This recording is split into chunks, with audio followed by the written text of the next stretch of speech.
Shri Venkateswara gold తాకట్టులో ఉన్న మీ బంగారాన్ని విడిపించి కొనబడును.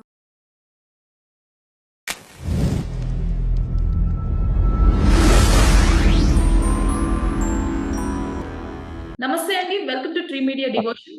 మనతో పాటు శ్రీ అఘోరి శక్తి పీఠాధిపతులు కాశీ బాలకృష్ణ గారు ఉన్నారు, వారణాసి నుంచి. నమస్కారం సార్. జన్మనిచ్చిన తల్లిదండ్రులకు నమస్కరిస్తూ విశ్వేశ్వర గరుడాకటాక్ష సిద్ధిరస్తు. చెప్పు తల్లి. సార్, ముఖ్యంగా ఈ మధ్య శివాజీ గారి వ్యాఖ్యలు చాలా వైరల్ అవుతున్నాయి, మీరు చూసే ఉంటారు. ఆడవారి వస్త్రధారణపై ఆయన చేసిన వ్యాఖ్యలు మీరు సమర్థిస్తారా? ఎలా తీసుకోవాలంటారు? అమ్మా, శివాజీ గారు చేసినటువంటి వ్యాఖ్యలు కరెక్టా కాదా అనేది పక్కన పెడితే, ఆయన ప్లేస్ ఎంచుకున్న ప్లేస్ అయితే కరెక్ట్ కాదు. అది ఒక సినిమా ఫంక్షన్. సినిమా ఫంక్షన్లో ఇది మాట్లాడలేం కదా. నువ్వు బయట తర్వాత ప్రెస్ మీట్ పెట్టి మాట్లాడు, లేకపోతే ఇంక ఎట్లయినా మాట్లాడచ్చు. కానీ అతను మాట్లాడిన దాంట్లో కొన్ని వర్డ్స్ చాలా ఇబ్బందికరంగా ఉన్నాయి. ఓకే. అమ్మ అంటానికి, నీ అమ్మ అంటానికి చాలా తేడా ఉంటుంది. అలాగే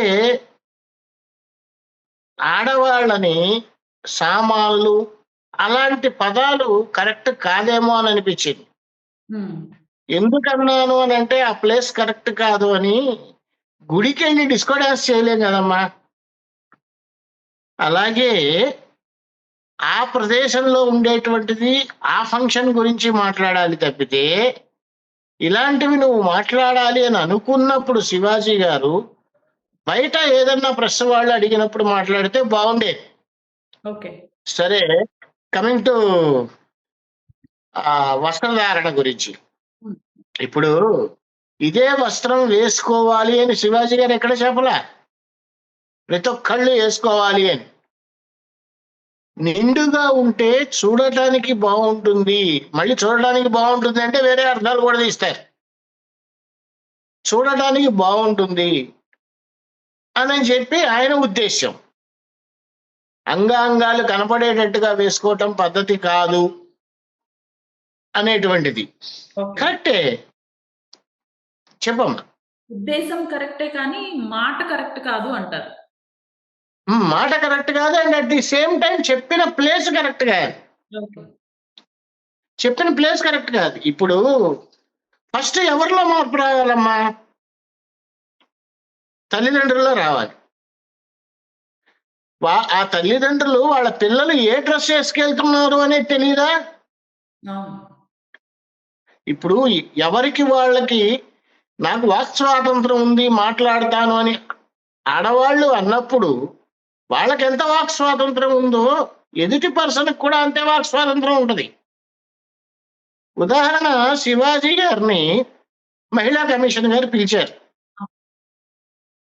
వెళ్ళేటప్పుడు కడ్రాయరు బనీని వేసుకుని వెళ్తే యాక్సెప్ట్ చేస్తారా? చేయరు కదా. కడ్రాయరు బనీని వేసుకుని వెళ్తే రోడ్డు మీద తిరిగితే జనాలు యాక్సెప్ట్ చేస్తారా? పిచ్చోడు తిరుగుతున్నారంటాడు. సో ఆయన చెప్పిన దాంట్లో ఎటువంటి తప్పు లేదు. బట్ ఇక్కడ తప్పు పట్టాల్సింది తల్లిదండ్రుల్ని. వాళ్ళ పిల్లలు ఏ విధంగా బయటికి వెళ్తున్నారు, ఏ డ్రెస్సుల్లో వెళ్తున్నారు అనేటువంటిది కొంచెం కూడా ఆలోచించే ఇంగిత జ్ఞానం తల్లిదండ్రుల్లో ముందర రావాలి. బట్టలు కప్పుకొని వెళ్ళాలి అంటే తప్పేం చెప్పారు? నీకు నచ్చింది మీరు చెప్పారు, నాకు నచ్చింది నేను చెప్తున్నాను. తప్పు అని ఎలా అనగలుగుతారు? ఇలా మాట్లాడి చెప్పమ్మా. బట్టలు వేసుకునే స్వేచ్ఛ వారి ఇష్టానుసారంగా వారికి ఉంది, మీరేం చెప్పాల్సిన అవసరం లేదు అని చెప్పి అనసూయ గారు, లేకపోతే చిన్మయ్య గారు, ఝాన్సీ గారు, ఇట్లాంటి పలువురు ప్రముఖులు కూడా సినీ ఇండస్ట్రీ నుంచి రియాక్ట్ అయిన విషయం తెలిసిందే. మరి వీరి వ్యాఖ్యల పైన మీ ఉద్దేశం ఏంటి గురుగారు? సినీ ఇండస్ట్రీ అది ఒక వృత్తిపరమైనటువంటిది. మనకి ఒక క్యారెక్టర్ వచ్చినప్పుడు ఆడవాళ్ళకి, అనసూయ గారికి కానీ వేరే ఎవరికైనా సరే, ఆ క్యారెక్టర్లో ఎలా చేయాలో అలా చేయాలంతే. బయటకు వచ్చినప్పుడు మనం ఎలా ఉండాలి అనేటువంటిది ఆలోచించే విచక్షణ జ్ఞానం ఉండాలి. నేను సగం చూపిస్తూ నేను మీటింగ్లకు వస్తాను, అక్కడ దాకా ఎందుకమ్మా? రైట్స్, మీకు స్వేచ్ఛ ఉండాలి ఆడవాళ్ళకి, కాదని నేను అంటల్లా. పొరపాటున అదే ఆడవాళ్ళు నేను చెప్పిన పేర్లలో ఒకళ్ళు ఇద్దరు రాజకీయాల్లోకి వెళ్తే, పాలిటిక్స్ లోకి ఎంటర్ అయితే ఇదే డ్రెస్ లో బయటకు వస్తారా? ఒకటే క్వశ్చన్. ఇదే డ్రెస్ చేసుకొని బయటికి వస్తారా? రారు. ఎందుకంటే అప్పుడు గుర్తొస్తాయి, మనం పద్ధతిగా ఉండాలి, పద్ధతిగా చేయాలి, లేకపోతే వీళ్ళు ఓట్లేరు, మనం గెలవము అనే భావన ఉంటుంది. అలాగే నిజంగా చెప్పాలంటే చాలా ఈ మధ్య ఏదో ఒక న్యూస్ చూసా, మనం పుట్టినప్పుడు బట్టలు వేసుకున్నామా, మధ్యలో మా స్వాతంత్రాన్ని ఎందుకు హరిస్తారు అని. ఒరే, పుట్టినప్పటికీ ఒక ఏజ్ వచ్చేప్పటికి తేడా ఉంటుంది. అందులో ఆడవాళ్ళల్లో చాలా తేడాలు వస్తాయి. ఇలాంటి పిచ్చి పిచ్చి మాటలు మాట్లాడకూడదు. మా మా దీని ప్రకారం అయితే ఖచ్చితంగా ఒళ్ళంతా కప్పుకునే బయటికి రావాలి. అది నా అభిప్రాయం. అనసూయ గారు నేను ఏ డ్రెస్ అయినా వేసుకుంటాను అంటే అది ఆవిడ అభిప్రాయం. ఇప్పుడు ఇంట్లో ఉన్నప్పుడు 4 గోడల మధ్య నీ ఇష్టం వచ్చినట్టు చేసుకో, నీ ఇష్టం. స్విమ్మింగ్ పూల్లో దిగుతూ బికినీలతో ఫోటోలు పెట్టడం ఇది కరెక్ట్. రెవల్యూషన్ ఖచ్చితంగా వస్తుందమ్మా. ఓల్డ్ ఈజ్ గోల్డ్ అని కొద్ది రోజుల తర్వాత ఖచ్చితంగా మార్పు వస్తుంది. ఈ మార్పు రావాలి అంటే తల్లిదండ్రుల బాధ్యత కూడా 100% ఉంది. ఇప్పుడు పబ్లిక్ వెళ్తున్నారు, ఆడవాళ్ళు కూడా వెళ్తున్నారు, అన్నిట్లోనూ మాకు మీతో సమానమే అని పోటీ పడుతున్నారు. ఆకెళ్ళి అరిటాకు ముల్లెళ్ళి ఆకు మీద పడ్డా, ఆకొచ్చి ముళ్ళు మీద పడ్డా చిరిగేది ఆకే. రేపులు జరగట్లేదా? జరుగుతాయి. ప్రతి ఒక్కడు దిక్కుమాలతనంతో తాగిన మత్తులో చేస్తూ ఉండొచ్చు కొంతమంది, కాదంటలేదు. నువ్వు ఎన్ని బట్టలు నిండుగా కప్పుకున్నా కానీ రేపు చేయాలి అన్న కోరిక కలిగిన ముండా కొడుకులు చేస్తారు. దాన్ని ఆసరాగా తీసుకొని, దాన్ని దీనిగా తీసుకొని రేపులు చేయట్లేదా? నిండుగా కప్పుకుంటే మేము హాఫ్ డ్రెస్సుల్లో వస్తే మీకు అభ్యంతరం ఏంటి అని అంటే, మగవాళ్ళందరూ కూడా చక్కగా కడ్రాయిలోనూ బనీని వేసుకుని రోడ్డెమ్మడి తిరుగుతారు. పోలీసులు ఊరుకుంటారా? పొరపాటును కూడా ఊరుకోరు. ఒకరోజు పిచ్చోడు అంటారు, రెండో రోజు కూడా అలాగే తయారై ఇలాగే కంటిన్యూ చేస్తే జనాలందరూ సుమోటోగా కేసు పెట్టి లోపలేస్తారు. మరి ఆడవాళ్ళకి రాదే అలాగా? మనం మాట్లాడేటప్పుడు బొమ్మ వైపు మాట్లాడాలి, బొరుసు వైపు మాట్లాడాలి. పద్ధతి అనేటువంటిది ఖచ్చితంగా ఉంటుందమ్మా.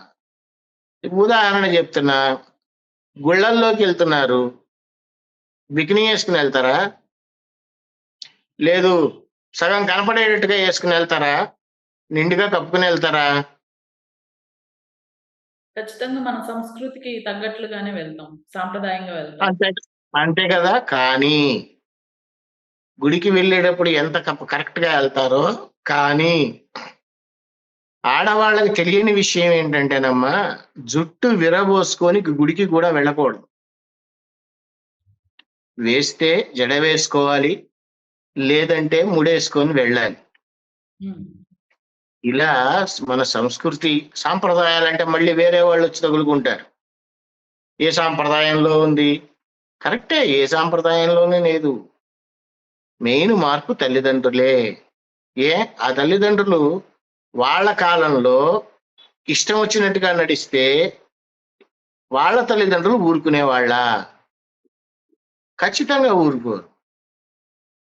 మా చిన్నప్పుడు మా ఇంటికి ఒక పని పిల్ల వచ్చేది.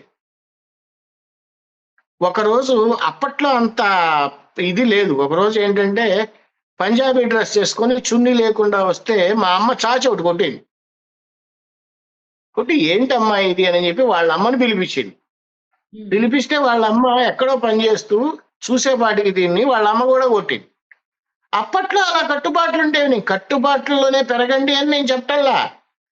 బట్ మనల్ని చూసేవాళ్ళు విచిత్రంగా చూస్తే అదొక రకంగా ఉంటుంది.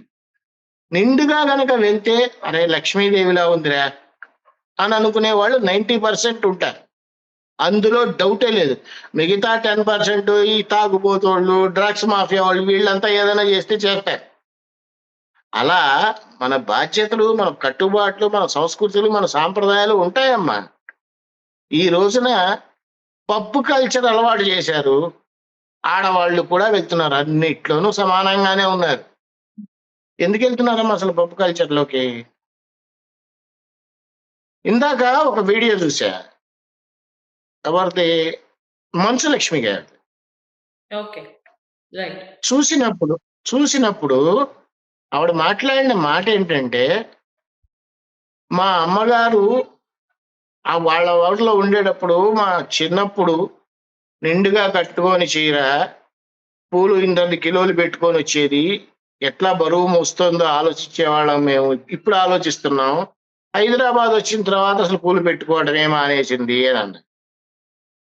అని అంతకు ముందు జాకెట్లు ఉన్నాయా అన్నారు. జాకెట్లు లేవని చెప్పి అంగాలను చూపిస్తూ బయట తిరగలేదు ఎవరు. ఒక్కొక్క స్టేట్ కి ఒక్కొక్క కల్చర్ ఉంటుంది. కేరళ తీసుకోండి, కొంగు కప్పుకోరు కదా, ఇట్లా మన జాకెట్లు వేసుకొని తిరిగేస్తారు. అది వాళ్ళ కల్చర్. మనకి ఒక కల్చర్ ఉంది కదా, ఆ కల్చర్ మనం ఎందుకు ఫాలో అవ్వకూడదు?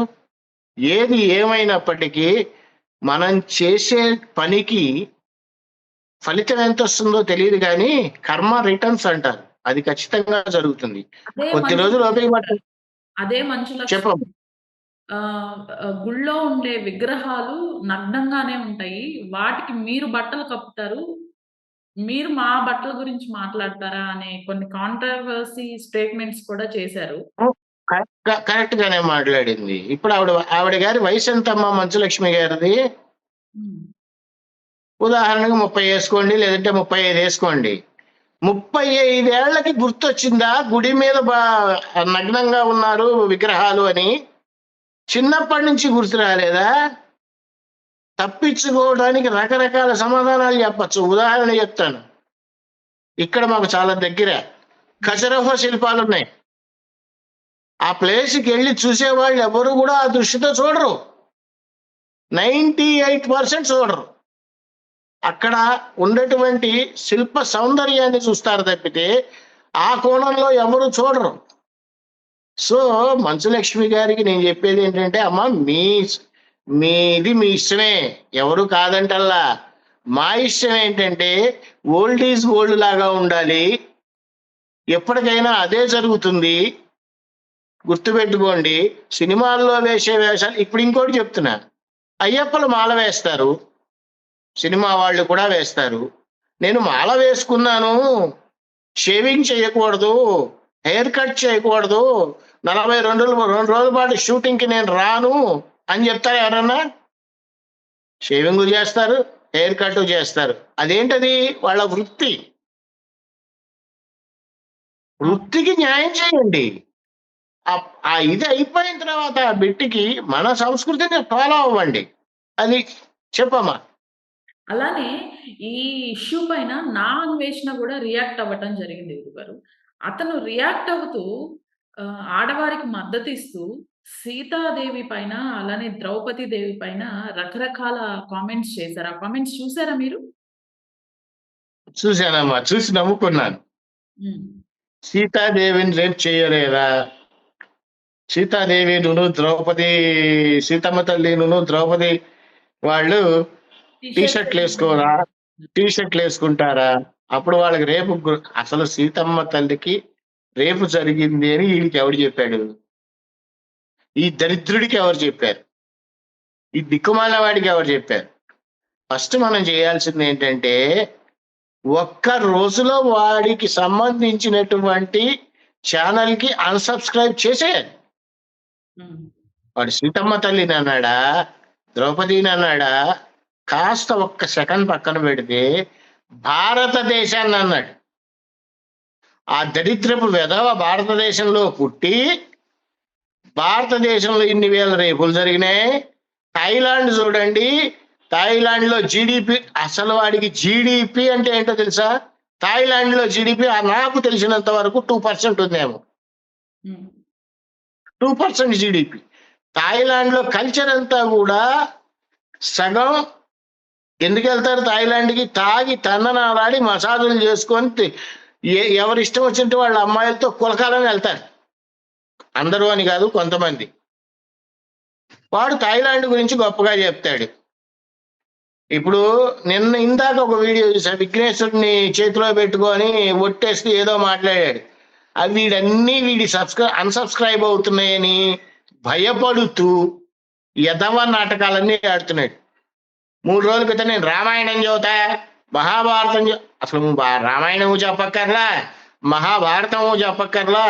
రామాయణంలో సీతమ్మ తల్లి చెప్పినటువంటి శ్లోకం ఒకటి ఉంటుందమ్మా, అది చెప్పమనండి చాలు. ఇప్పుడు వాళ్ళ అమ్మగారిని తీసుకుని వెళ్ళి కాంబోడియా వీటన్నిటిలో గుళ్ళల్లో తిప్పాడు. వాళ్ళకి సంబంధించిన ఆడవాళ్ళని ఇష్టం వచ్చిన డ్రెస్ చేసుకోండి, తీసుకొని తిరగండి అని చెప్తారా? వాడే చెప్పాడు ఆ మాట కూడా. ఏమని చెప్పాడంటే, ఆడవాళ్ళు మీ ఇష్టం వచ్చినట్టు ఉండండి, చిన్న గుడ్డ పీలకతో తిరిగినా పర్వాలా. ఇలాంటివా మాట్లాడేది? అసలు నా అన్వేష్ వీడియోలు నేను అసలు చూడలేదు కూడా, ఏదో ఈ మధ్య కాంట్రవర్సీ వచ్చిందని చూస్తున్నాను. నాకు అసలు ఆ ట్రావెల్ దీంట్లో వాడు ఏం చూపించాడు? ఎవడికి కావాలది? థాయిలాండ్ లో అమ్మాయిలు ఇలా ఉంటారు, సింగపూర్ లో అమ్మాయిలు ఇలా ఉంటారు, ఇవే కావాల్సింది. అక్కడున్న ప్రదేశాన్ని నువ్వు వివరిస్తూ పద్ధతిగా మాట్లాడితే ఎవరైనా చూస్తారు. ఇన్నాళ్ళకి మన వాళ్ళకి జ్ఞానోదయం కలిగింది అన్నట్టు. అసలు వీడి బతుకెంతమ్మా? గరికపాటి గారిని విమర్శించేంత స్థాయి వీడికి ఉందా? నానా దుర్భాషలాడుతూ వీడియో చేయటం జరిగింది. అలాగే పాపం శివాజీ గారిని లకారాలతో తిట్టాడు. వీడు భయపడి ఇండియా రావట్లా. ఇండియా వస్తే చంపేస్తారు వీడిని. వీడు ఏ మాఫియాకి సంబంధించిన వాడో కూడా ఎంక్వైరీ చేసుకోవాలి. నోటికి ఏదొస్తే అది. కొద్ది రోజులు బైబిల్ పుస్తకం పట్టుకొని అదేదో ఆయన పాట ఏదో పాడుతూ 192 దేశాలు తిరగాను అని అంటే ఈ బైబిల్ వాళ్ళదే అని చెప్పాడు. నిన్నగాక మొన్న వినాయకుడు ఫోటో బొమ్మ పెట్టుకున్నాడు. ఆ తర్వాత ఆంజనేయ స్వామి శివుడు నాకు సుబ్రహ్మణ్యేశ్వరుని కూడా ఇచ్చాడు అని అది పెట్టుకున్నాడు. ఎన్ని నాటకాలు ఆడతాడమ్మా? సిగ్గు, శరం, మానం, అభిమానం ఏమన్నా ఉందా వాడికి? ఇప్పటికైనా దయచేసి ప్రేక్షకులందరూ కుల మతాలకు అతీతంగా, వాడు సీతమ్మ తల్లిని దుర్భాషలాడాడు, మహాభారతాన్ని దుర్భాషలాడాడు. ఒక మతాలకి అంకితం కాకుండా భారతదేశంలో ఎంతమంది ఉన్నారో అంతమంది అన్సబ్స్క్రైబ్ చేయాలి వెంటనే. భారతదేశాన్ని తిట్టాడు వాడు. దేశ ద్రోహి కేసు పెట్టాలి వాడి మీద. లోపలికి వెళ్తే బతుకు బస్టాండ్ అయిందిరా బాబు, ఇలాంటివి ఇంకా ఎప్పుడూ మాట్లాడకూడదు, నా పనేదో నేను చేసుకుంటా అనే స్థితిలోకి రావాలి. ట్రావెల్ ఇవి చేసిన వాడికి ఇండియాలో జరుగుతున్నటువంటి ఇవి వాడికి ఏంటి అవసరం? శివాజీ గారు మాట్లాడడానికి వాడెవడు కౌంటర్ ఇవ్వాల్సింది? కడుపుకి అన్నం తింటున్నాడా, పెంట తింటున్నాడా? ఇంకో విషయం, మనం పావుల్ని చక్కగా పూజిస్తాం. అది విష జంతువు అని తెలిసినా కూడా, పావుల్ని విష జంతువు అని తెలిసినా కూడా నాగుల చవితి రోజు లేదు గుళ్ళల్లోకి వెళ్ళినప్పుడు జోడి నాగుల విగ్రహాల దగ్గర పూజిస్తూ ఉంటాం. ఈ దరిద్రుడు ఏ ఊరు వెళ్తే ఆ ఊర్లో ఇది నాగుపాము సూపు, ఇది తేళ్లు, ఇవి గబ్బిలాలు అన్నీ తింటున్నాడు. నువ్వు పుట్టింది భారతదేశంలోనే రా ఎదవా. వాళ్ళ కంట్రీల్లో నువ్వు బతకలా, పుట్లా. కర్మ రిటర్న్స్ అవన్నీ ఎక్కడికి పోవు, ఎక్కడికి పోవు అమ్మా. ఖచ్చితంగా వాడిని అరెస్ట్ చేయాలి. అరెస్ట్ చేసే ముందు కూడా జనాల మధ్యలో ఒక్క నిమిషం వదిలిపెట్టమనమ్మా. కొట్టిన చోట కొట్టకుండా చంపేస్తారు వాడిని. ఇదే నా ఇప్పటికైనా భారతదేశం పైన, చెప్పమ్మా. అలానే భారతదేశంలో ఉండే హిందువుల పైన కూడా కాంట్రవర్షియల్ స్టేట్మెంట్స్ చేశాడు. హిందువులే సగము రేపులు చేస్తున్నారు, అలానే క్రిస్టియన్స్ ని చేస్తున్నారు, ముస్లిమ్స్ ని చేస్తున్నారు, హిందువులనే చేస్తున్నారు. సగం రేపులు చేసే వాళ్ళల్లో ఎక్కువ శాతం కదా అసలు చేస్తోందే హిందువులు అని కూడా మాట్లాడాడు. వాడు పుట్టిన పుటక ఏ మతం అమ్మా? హిందువేగా వాడు చెప్పిన దాని ప్రకారం. అవును. వాడు 14 ఏళ్ల అమ్మాయిని నేను అనుభవించాను అని వాడు చెప్పచ్చా? ఒక వ్యక్తి డైరెక్ట్ గా మీడియాలో నేను 14 ఏళ్ల అమ్మాయిని అనుభవించాను ఈ దేశంలో అంటే రోజుకి ఎంతమందితో పడుకుంటున్నాడు? అసలు 60,000 మంది భారతదేశంలో రేపుకు గురయ్యారు అన్నాడు. ఒక్కసారి గూగుల్ కొట్టి చూడమ్మా. మేకల్ని రేపు చేశారు, గావుల్ని రేపు చేశారు, ఆవుల్ని రేపు చేసింది ఎక్కడమ్మా? కేరళలో. వీడెవరిని రేపు చేస్తున్నాడు? ఇలాంటి వాళ్ళని పెంచి ప్రోత్సహిస్తోందే మనం.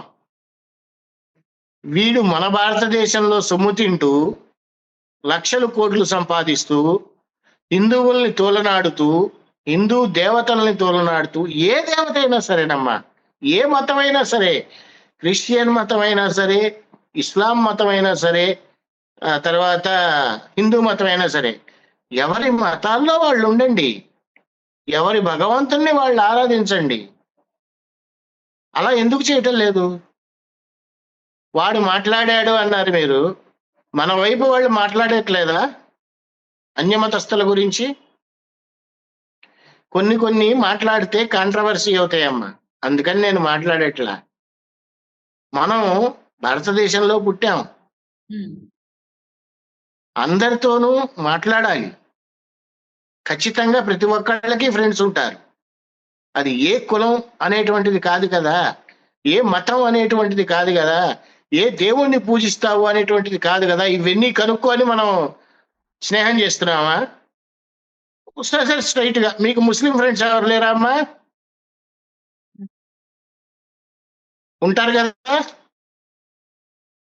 నాకు ఉన్నారు, క్రిస్టియన్ ఫ్రెండ్స్ కూడా ఉన్నారు. అలా అని చెప్పి నువ్వు యేసుక్రీస్తుని నమ్ముతావు, నేను నీతో మాట్లాడను, నా దగ్గరికి రావద్దు అని చెప్తే ఎలా ఉంటుందమ్మా? సరే ఇవన్నీ ఓకే. మనం చనిపోయాం అనుకోండి, చనిపోయిన తర్వాత నాకు హిందువే దహన సంస్కారం చేయాలి అని చెబుతావా పాడి మీద నుంచి లేచి? ఎవరు చేస్తారో మనకి తెలియదు కదా. కాటికాపరి చేసినా కానీ అతను ఏ మతస్థుడో మనకి ఏమన్నా తెలుస్తుందా? ఇవన్నీ చెప్పుకుంటూ పోతే చాలా ఉంటాయి. Half knowledge is most dangerous అని. ఏది ఏమైనప్పటికైనా సరేనమ్మా, తల్లిదండ్రుల్లో మార్పు రావాలి. ఖచ్చితంగా నా ఒపీనియన్ అయితే ఆడవాళ్ళు చక్కగా నిండుగా ఉండి బయటికి రావాలి. అదమ్మా సంగతి. చెప్పు తల్లి. చివరగా ఒక ప్రశ్న గురువు గారు, తమిళనాడు డిప్యూటీ సీఎం ఉదయనిధి స్టాలిన్ మరొకసారి, అంటే ఇంతకు ముందు కూడా ఆయన హిందూ మతం పైన ఇట్లాంటి విద్వేషపూరిత వ్యాఖ్యలు చేయడం జరిగింది. ఇప్పుడు మరొకసారి మా మత అంటే మా పార్టీ సిద్ధాంతాలన్నీ కూడా క్రైస్తవ మత సిద్ధాంతాలే అని పబ్లిక్ గా ప్రకటించడం ఎంతవరకు కరెక్ట్ అంటారు? నాకు తెలిసి అది కరెక్ట్ కాదమ్మా. ఒక రాజకీయ నాయకుడు క్రైస్తవ సిద్ధాంతాలే కరెక్ట్ అని పబ్లిక్ గా చెప్తే, ఒక్క క్రైస్తవులు మాత్రమే ఓట్లు వేస్తే గెలిచేస్తాడా నెక్స్ట్ టైము? ప్రతి ఒక్క మతం వాళ్ళు కావాలి. నోటికి ఏది వస్తే అది మాట్లాడటం కాదమ్మా. స్టాలిన్ గారు, మీకు బుర్ర ఏమన్నా దెబ్బతిందేమో, కాస్త ఒక్కసారి మెంటల్ హాస్పిటల్లో కన్సల్ట్ అవ్వండి. మీరు ఒక పదవిలో ఉండి ఇలా మాట్లాడటం ఎంతవరకు కరెక్ట్ అని ఆయన ఆలోచించుకుంటే ఆయన లైఫ్ ఆయనకే తెలుస్తుంది. మరి వాళ్ళ భార్య గారో ఎవరో తిరుమల వెళ్తారు కదా అనుకుంటున్నా, వెళ్ళారు. అప్పుడు మీ భార్యని మార్చబోయారా? ఫస్ట్ ఇంట్లో మారండి, తర్వాత సంగతి తర్వాత చూద్దాం. నెక్స్ట్ మీరు వస్తారా రాదా అనేది ప్రజలు డిసైడ్ చేస్తారు. అమ్మ, మనలో కూడా చాలా తప్పులు ఉన్నాయి. నేను ఈ మధ్య ఇస్కాన్ బుక్ ఒకటి చదివాను. ఓకే. కృష్ణుడి కొడుకు యేసు అని ఉంది. ఇస్కాన్‌లోనా సార్? ఆ ఓహ్! ఇప్పుడు మనం అన్య మతాల గురించి మాట్లాడుతున్నప్పుడు ముందర మన ఇస్కాన్ని మూసేయాలి, లేదంటే వాళ్ళ పబ్లిష్ చేసినటువంటి గ్రంథాల్లో మార్పు రావాలని ఎందుకు ఫైట్ చేయం? అలా ఫైట్ చేస్తే కదా మనం ఫైట్ చేసుకోవడానికి బాగుండేది. వాళ్ళు రాసిందే, నేను కాదు. ఇలా చెప్పుకుంటూ పోతే ప్రతి దాంట్లోనూ తప్పులు ఉంటాయమ్మా. ఎవరి మతంలో వాళ్ళు ఉండాలి, ఆ మతాన్ని గౌరవించుకొని వాళ్ళ పూజలు చేసుకోవాలి. అసలు ఇంకొకటి, ఈ మత మార్పిడి వ్యవస్థని తీసేస్తే దరిద్రం వదిలిపోతుందేమో. కరెక్ట్. తీయలేరు. ఎందుకంటే ఇప్పుడు మాట్లాడుతున్నాం కదా వేరే మతాల గురించి. అదే రాజకీయ నాయకుల్ని మాకు క్రిస్టియన్ ఓట్లు అవసరం లేదు అని చెప్పగలరా? అంత ధైర్యం ఉందా? అప్పుడు మార్పు ఎవరి నుంచి రావాలి? రాజకీయ నాయకుల నుంచి రావాలి. ఇలా చెప్పుకుంటూ పోతే చాలా ఉన్నాయమ్మా. కానీ చివరిగా నేను చెప్పేది ఏంటయ్యా అంటే, శివాజీ గారు మాట్లాడినటువంటి ప్లేస్ కరెక్ట్ కాదు, ఫస్ట్ పాయింట్. సెకండ్, ఒక్కసారి మళ్ళీ రిపీట్ చేస్తున్నా, నా అన్వేష్ ఛానల్ని, ప్రపంచ యాత్రికుడు ఛానల్ని 0 దాకా అన్సబ్స్క్రైబ్ చేయండి ఇమీడియట్లీ. భారతదేశంలో ఎవరు వాడికి సబ్స్క్రైబ్ చేసినా సరే ఖచ్చితంగా ఈ పాటికి వాడి 0లోకి రావాలి. ఎందుకు రావట్లా? వాడిని సపోర్ట్ చేసేవాళ్ళు ఉన్నారు, కానీ వాళ్ళకి బుద్ధి లేదా? తల్లిదండ్రుల్లో కూడా మార్పు రావాలని చివరిగా కోరుకుంటున్నాను. తల్లి, చెప్పమ్మా. ఆల్రెడీ గురువుగారు వారణాసి నుంచి డైరెక్ట్‌గా మాకు మీ అమూల్యమైన వర్డ్స్ ఇచ్చినందుకు థ్యాంక్ యూ సో మచ్. మరొకసారి మళ్ళీ మిమ్మల్ని కలుస్తాను. థ్యాంక్ యూ అండి. Thank you so much. తప్పకుండా తల్లి. సర్వేజన సుఖినో భవంతు, లోకా సమస్తా సుఖినో భవంతు.